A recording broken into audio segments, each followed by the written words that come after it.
Another twist in the US presidential race, this time from the American state of Maine. It has disqualified former President Donald Trump, the second American state to do so. The first one was Colorado. It barred Trump last week. Now it's Maine. So Republican Party voters in the state may have to choose someone else. Donald Trump will not be on the ballot list. It's not certain yet, and that's for two reasons. First, the order has not come into effect. And second, it can always be challenged in a higher court. Let me explain. Every American state works differently. In Maine, the Secretary of State gave the order, but she has deferred its implementation. It will only come into effect when the courts give a go-ahead.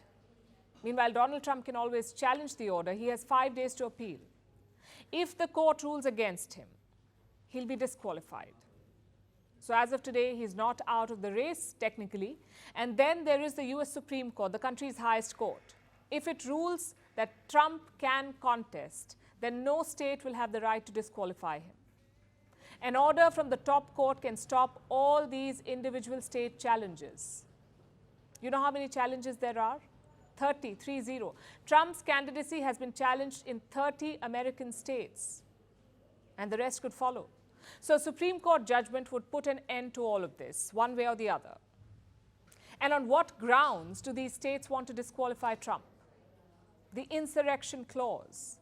This is about Trump's role in the US Capitol riots, what happened on the 6th of January 2021. Hundreds of Trump supporters stormed the US Capitol. There was a riot. Critics believe Trump orchestrated it.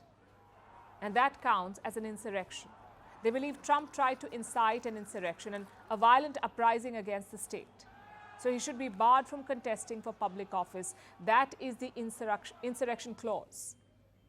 This amendment was added in 1868 after the American Civil War. The purpose was to prevent members of the losing side from regaining power, to handicap leaders from the American South. That was the original idea. The insurrection clause was not added thinking about modern US politics. But the clause still exists, and so the US Constitution prohibits insurrectionists from standing for the presidency. Donald Trump has thus been barred from contesting in Maine's Republican primary election. He was disqualified by the Secretary of State in Maine. She's a Democratic Party member. And he was disqualified by her, not by a court. But the decision is still on hold until a court ruling, like I said. In Colorado, it was the other way around. The court disqualified Trump, but it's waiting for the Supreme Court to take the final call. So both the states are pushing this through the legal route, perhaps to put pressure on the US Supreme Court to take a stand. So far, the Supreme Court has been dragging its feet. Most American courts have. It seems like no one wants to rule on the insurrection clause. Modern democracy is about people electing their leaders, and many feel that unelected judges should not have a say in this, which makes sense. But now that the legal challenges are being made, the state courts seem to be trying to avoid this responsibility. Everyone is looking for someone higher to blame, and that will be the US Supreme Court. And while all this drama unfolds in America, let's zoom out a bit. Look at it from an outsider's perspective. We see a country going to polls, an incumbent president with only one viable challenger and a solid challenger. Suddenly, his name is taken off the ballot in two of the president's strongholds.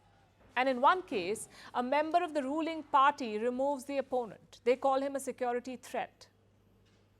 What does this sound like? A shining example of Western democracy or some sort of banana republic?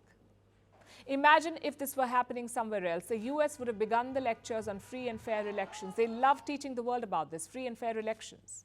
Just ask Bangladesh. The Americans are actively meddling there, asking the government to speak to the opposition.